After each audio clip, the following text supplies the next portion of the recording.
Welcome back to the Daily Yield. I'm here with Daniel today. It's just Daniel and I talking. We're going to be picking up on his story so far. How did he get to working for a AI startup in Silicon Valley from his early beginnings in Brazil? One thing I will say, I'm in my car. I've been out looking for uh, a remote location to work. I'm actually based in Chicago, so I'm the only one in the team that lives in the Midwest. So today I've been out on the hunt for a good office space where I can work, where my wife doesn't have to listen to me work all day.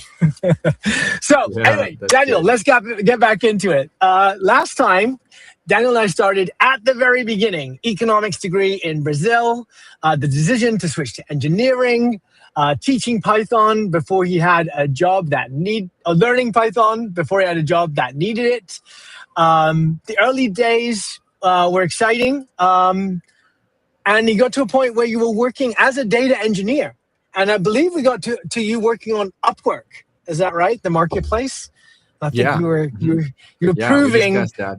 and we're not sponsored by Upwork. Maybe one day, but we give them a good shout out because actually I'm an Upwork user too. Oh yeah. Do I've you, met very as talented a both ends or both hiring ends. or No, both ends? I've not worked on the platform as a talent or as a contractor, but I have had incredible experiences. Coincidentally, and I'm not just pandering to our audience here, almost everyone that I've had the longest relationship with and most success with has been from the wonderful country of Brazil, present Nice. company included. So Nice. shout Yeah. out to all my Brazilian friends out there that I haven't met yet. Yeah. Yeah, definitely. We do have at least 11 people here watching us.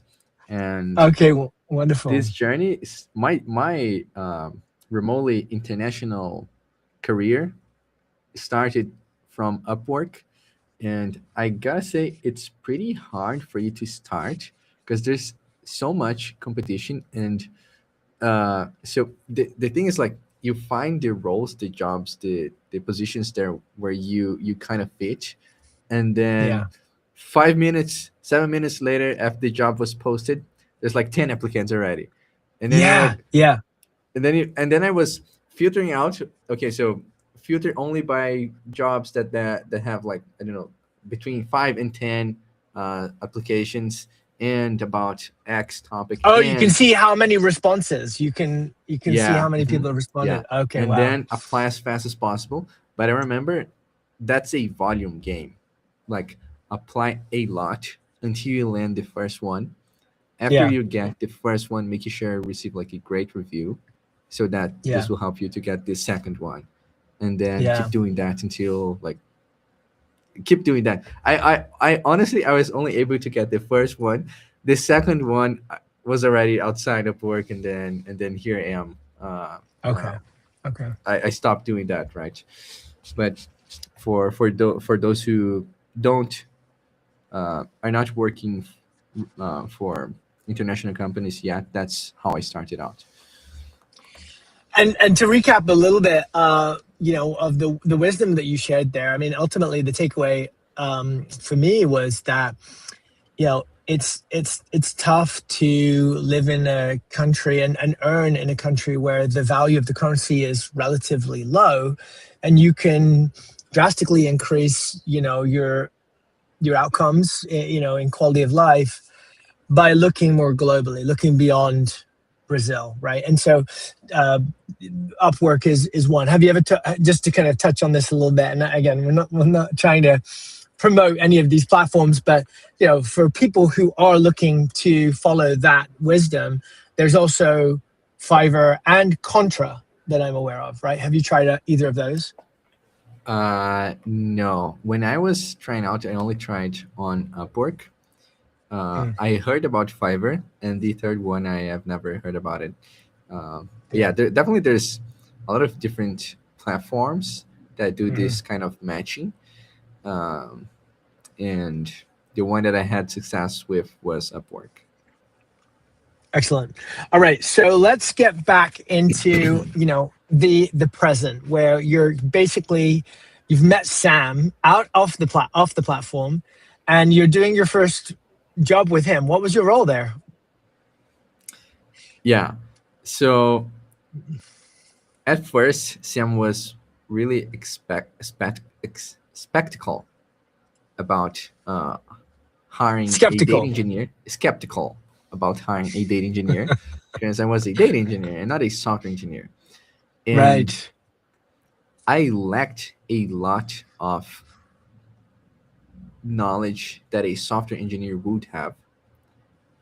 Primarily because the teams I worked, there wasn't software engineers. There was data, people from finance, people that were good at training models and about statistics, but not software engineers. And then Right, right, like right. basic questions that people would ask or that a normal engineer would have experience with, I didn't. So that was even though I was like finishing my computer engineering graduation. Um, so that was my situation there. But the thing Right. is, I always said, I don't know, but I can learn. Yeah. I don't know, but I Yeah. will learn. And at that time Yeah. that I started working with Sam, um, it was when ChatGPT was starting to be a thing. So we already had the flow of asking stuff for ChatGPT on the browser, and then copying and pasting to your terminal and executing that, and asking for, oh, it didn't work, ask for a follow-up. And the first thing we did was a Swift macOS app, and I had like zero experience with developing for macOS apps, and I didn't even have a Mac laptop. I was only a Linux user, right? So I was setting up virtual machines that will run. Because the church hadn't given you a Mac laptop. Yeah, yeah, yeah, yeah. Or the university, or yeah. Anyway, I didn't have. Not even as a So teacher's assistant did you not get not even a not Mac even laptop. Oh my yeah, God. and yeah, and in Brazil, this stuff it's harder for you to buy because there's a lot of tariffs on electronics here in Brazil, so they Mm, they get more expensive. They're right. like it is much more expensive here. So anyway, Really? that was yeah, that was my background. But yeah, I will always say I will learn, and that's what I did. I developed my first Swift app, and we released on Product Hunt, and that was the third best product of the day, developed with a lot of ChatGPT copy and pasting, checking if it will work, and that was my first app. And we did a lot. And at first, we were exploring a lot of different ideas. So Sam would come up with that spreadsheet with uh, So just to, 20 just to different get it, so ideas. can I just double that? Like, because this is quite a new concept for me, this idea of forming the right team and then just searching for the key in the dark room, right? This is something that you've been doing with Sam from the beginning, is like just Yeah, banking on, gambling on your ability to find what will be the revenue generating idea, right? That's something that you guys have history of doing. yeah. And I guess it's even a little bit before, a little bit different than this concept of finding the thing that will have revenue. Just give me 1 second. Let me mute uh, Gather. Okay, I was hearing Mary. So I remember early days, Sam would have a list with 20 different ideas that he would classify if this has legs or not, or if it likes and why he likes, and what is the purpose, if it has meaning. And then we would do these brainstorming sessions on out of all these ones, which one do you like? Which one do you like? Which one would you rather would like to invest a few years uh, on that, right? So there was a lot of these conversations until, and the thing was, let's try and see, and if we want, we will stick to this idea. But until we find the thing we want, we'll keep doing these attempts, and that's what we did. Uh, we created a storytelling app where a dad would help his kid to write down a story and generate images so that it will generate these stories for you to read your child on before sleep time, Beautiful. right? This Beautiful. was one example of ideas that we did, and Yeah. again, completely different tech stack. So this will be front end uh, um, development, and I was not a front end developer, but let's try it. Let's do it, I and can we did. learn. Yeah, I can learn. Um, and the first app that we actually launched was Shellmate, and this is really interesting because now I use Cloud Code every day on my terminal, and the product that we shipped 2 years uh, before was a terminal assistant where you would say, "Hey, I want to do X," and it will suggest you four different commands that do that thing for you. So you could copy the command and execute it. So Mm. it will you would click and it will execute for you on your terminal. Mm. And if we had ca- like we could have created a Cloud Code if instead of the human selecting which command to run, letting the shellmate to pick the command and execute and see if it worked or not, and just kept doing that. This would be very similar to Cloud Code. So that was our shellmate assistant for your terminal. Yeah, and I think that obviously gets to kind of an interesting question of like, at what point do a lot of the, I mean, this is kind of the reverse of it actually. You were kind of anticipating the need for that, and eventually Claude Code solved it. But I wonder how many software applications that have been developed, invested in, and even got to become published have been kind of somewhat eradicated by the creeping expansive utility of Claude and these LLMs. Is that they're developing. I mean, you might know that this Figma's stock took a massive hit when the day that Claude introduced Claude Design, because now it's actually functionally working very similar to Figma in that it'll develop something and then you can go and click in and tweak. There's a little tweak option at the top. Um, do you think that that's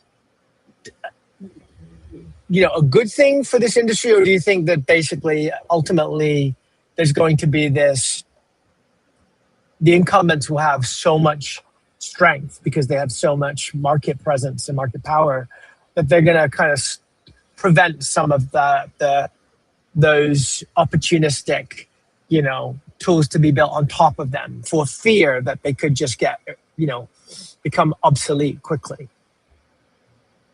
Yeah, that's a interesting topic. So the way I think about it is, if in the old world it was taking me 2 hours, 10 hours a day to do something, or I would need to pay uh, X dollars to use this to do something, and now I can ask, "Hey Claude, do something for me. I'll go make a coffee for me," and then when I return, it's done. That thing is now obsolete, right? So you can, when you're developing stuff, you can either build things that when the model becomes better, your thing is now obsolete, or you can Yeah. build things that when the model gets better, your thing gets better. So, Yes. for example, um,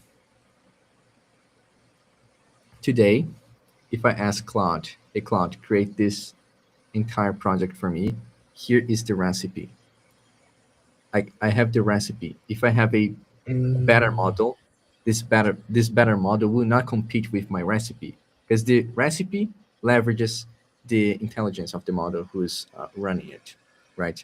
But if yeah. I create a tool that is like, uh, my tool searches the internet for something, and I build my company around this ability, and now Claude is able to search the internet, and I don't need to build any tool. I can just ask, hey Claude, search for this thing for me, pull a analysis report about this topic. And actually, one of the first project that I worked in New York was to build scrapers that will go around the internet and find information about millions of businesses on United States. I was building scripts that will access the page and do it. Today, I can ask Claude, access the browser and pull this data for me. I I don't need to know, like, which script is it running, which language is it using Mm, to write that script, what is running, right. what is the infra. And in Right. the past, I would do this. I would use Selenium. I would use Playwright. I would need a infra to manage proxies to avoid being identified as a bot. I would create a lot of different types of regex to match patterns, and like, okay, find the phones from the website. Okay, so I need a lot of custom code to find phones. Today I ask Claude, find X for me. I want emails and phones. He runs the browser, finds the info for me, and that's it. You know? Yeah, it's remarkable, and in a way, does that really wipe out the value of that information, or does it just you know make it more valuable because it's so easy to access that you can think about how to leverage it more creatively because you're spending less time um, looking for it. Interesting paradigm Yeah, shift. yeah. Okay, That's so the the last one was um, shellmate. cellmate. Yep. Okay, cellmate, got it. So where did that head? Was that successful? Was it? Or her success was getting uh, third product of the day in Product Hunt, and after that we left it running. Uh, but it wasn't something that we decided to invest the company on. That wasn't. Remember that thinking, is that something that we would like to invest a few years of our life working on. Mhm. So the decision was not to. So So what took we its place? we started exploring new ideas. I think it's after that we started working on that storybook creating app. Right. Um, and Okay. I'm not sure. I think maybe we I did. will say we should probably just touch on that a little bit because I think it's a remarkable use of that technology. I think maybe where I've heard of other people, having that idea, and I think that's Mhm. the other thing about like sometimes a thing is such a good idea that you're maybe not the only one pursuing it. You know, and that Yeah, that has to be part of the calculation as well. Like it has to be true. Both things have to be true at the same time. It has to be such a good idea that everyone wants to adopt it, but also, so unique of an idea that not everyone else is doing it. Right. That's maybe part yeah. of the So definition. for that idea specifically, um, we want to build a business that is defensible. So Mm, if I can in one day build a prototype for that company, yeah, that's not a company. That's a right, weekend project, right? right. So today anyone can ask Claude and say, "Hey, I want to create a story to read for my son tonight about pirates, about a boat, about a pirate looking for a treasure. I want images, want yeah, create it for me, and I will let you know my thoughts." And then you do this iteration like 5 times, you have your story. So you don't need to pay anything to to build that. You just use your AI subscription, and that's it. You don't even need to be technical to do that. So why would we build a company around that? So I think that's why we didn't invest on that.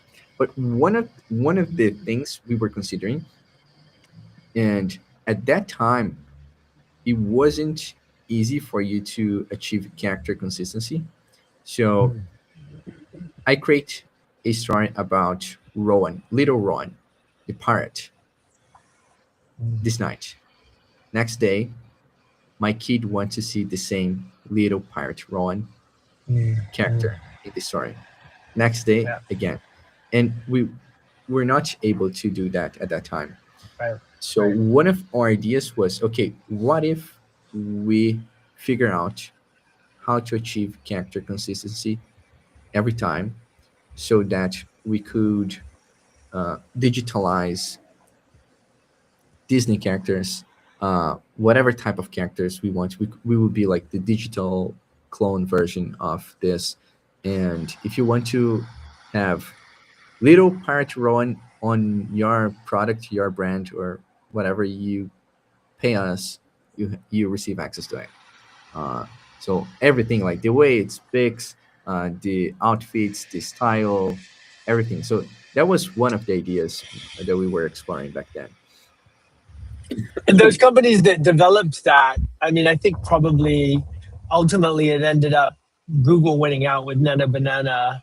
I think that was kind of a big, moment of character consistency. There were a lot of other players, right? I still, remember Midjourney being a big front runner in image gen, but again, character consistency was a big failing of Midjourney. Um, so when eventually, you know, Google Banana came through, I think they really cracked the code on that.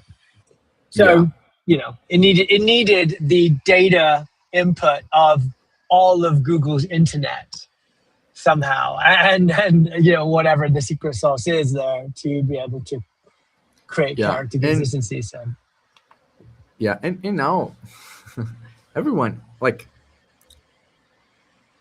I'm able to achieve character consistency by simply asking Codex to generate an image for me and passing a picture of myself as reference. And in this case, if we were building this, we would be uh, outpaced by the evolvement of the AI. Instead of building and getting stronger as AI evolves, we'll be like anyone can do that now.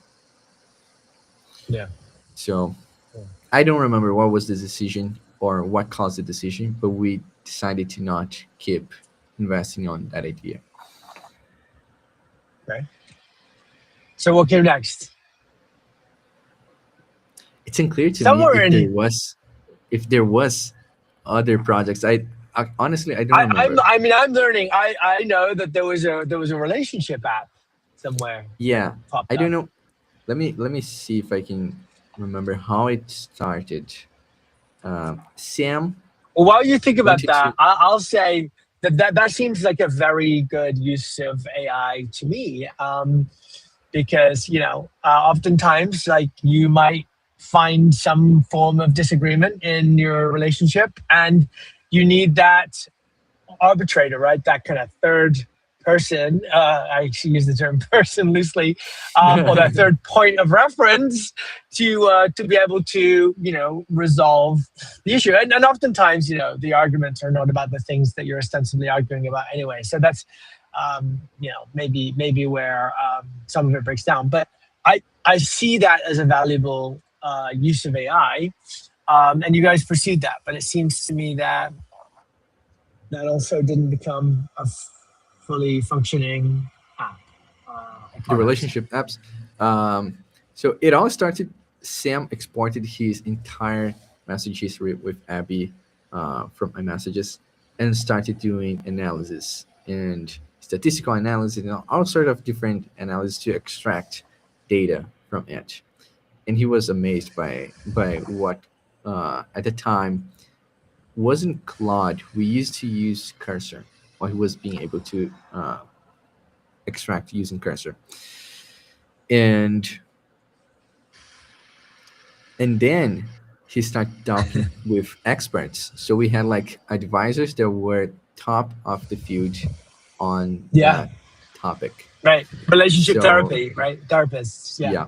hmm And like people that developed EFT and Gottman. So experts that this currently the science that is used for today for relationships, we were working with people that helped develop Right. these studies. Right. So and then we were trying to bring that knowledge into AI to analyze and to be able to provide this value to everyone. Right. Right. So that's how it started. So one example of product would be, hey, export your messages thread and get this report about your relationship, right? Mhm. That's something we one of the prototypes we did until things evolved to a point where you would create a group thread, you, your partner, and or AI therapist was called, I think the names, Codel. I think Codel was the, maybe we called it Magic 8 a little bit. Remember, like, Magic 8, that ball that you shakes and so yeah, so gives you the resolution about what you Instruction. ask. Yeah. Yeah. Yeah. Um, so we called a little bit Magic 8 and then Codel and then Ren. And I think its current name is, I don't remember the current name because these things happens. It changed the brand, changed the name, changed um, that stuff. But the idea is you send a bad message, or AI catches it immediately at the time and sends you a nudge saying, "Hey, don't do this, do that instead." Wow. Coaches you so you can improve. And at the same I time, can. your partner also receives a message saying, "Hey, I intervened. I know what happened. Calm down. That's Oh that. It wow. might be happening because of X and Y." So it coaches you to improve and coaches your partner to receive Impulse positive. interruption and communication impulse interruption and lives could be saved. I mean, when you think about Yeah. where this could head, I mean, obviously you kind of like always think of things at scale or at their max efficiency, and I see like what we know about how the bleak statistics around domestic violence and how you're most likely, to be in some kind of physical altercation with your partner, especially if you're a female. So I can almost see like how much prevention, violence prevention, Yeah. is occurring there, and Yeah. that's kind of a remarkable thing to Yeah. consider. That's the like reason why we were. I think we worked for more than a year on this project on Ran on Codel, um, and because we wanted to be able to impact lives, save Yeah, marriages, like save at yeah, least one marriage. That was yeah. that was. the goal, like save at least Yeah. one marriage. Yeah. Um, and I just remembered that project started with a different idea. So what if you could have live, like I'm talking here with my wife, Yeah.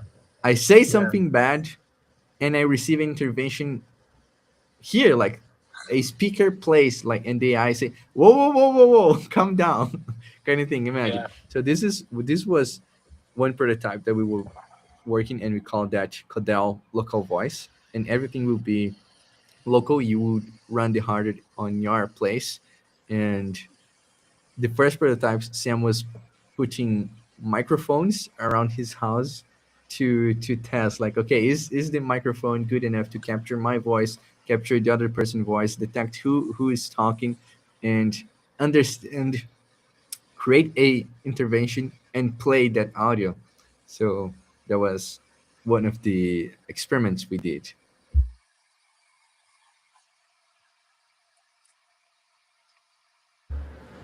Would you have microphones around your house? I mean, I do have couples therapy. My wife and I swear by it. It's actually a really valuable part of our week where we get to actually give our each other focused attention and are able to resolve, a fair amount of unresolved issues, anger. Um, so I I will try anything that can get to a greater awareness around how we are, really showing up in our Yeah, relationships. Um, so I don't know if the technology, the hardware technology, um, yeah. So it yeah, sounds a little so invasive. yeah. So exactly, this is maybe why we didn't invest on running local voice, Mm. because it's weird. Okay, so I do have all these microphones. Is where who's processing It my data? sounds a Where's my, little bit like like, the Truman literally? Show, that Yeah, you're kind of and yeah.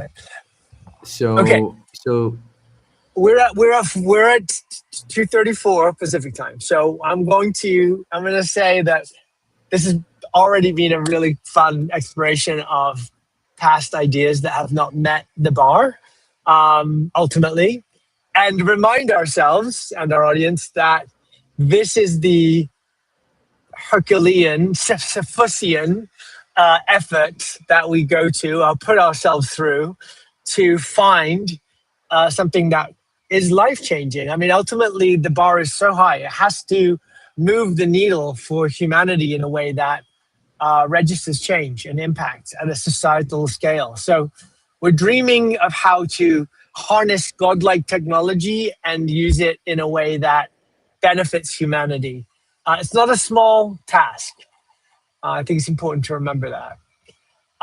But we have to pause here and put a pin in this and come back to it. But I don't want to, you know, uh, not give you the opportunity to kind of summarize where you feel you got to. so is this my chance to summarize? Is that right? Yes. Thank Okay. you. So at Yes. the end, we figure out, okay, maybe a text thread is less invasive, and there's a lot of, for a specific subset of couples that use messages to chat, right? There's a lot of things that happen there that a therapist would not have access to, because you're only seeing your therapist once a week, or once every 15 days. So a lot of stuff happening that, if you were able to pull that data, analyze, and share with your therapist, the therapist would have more context about it. And so we kept investing on the text. We did other explorations, like the phone calling to your therapist, but I can talk about it on the next episode. So that's it. Thanks everyone for joining. I'm glad to show up here with you, Ron. Yeah. Thank you so much. I am continuing to learn.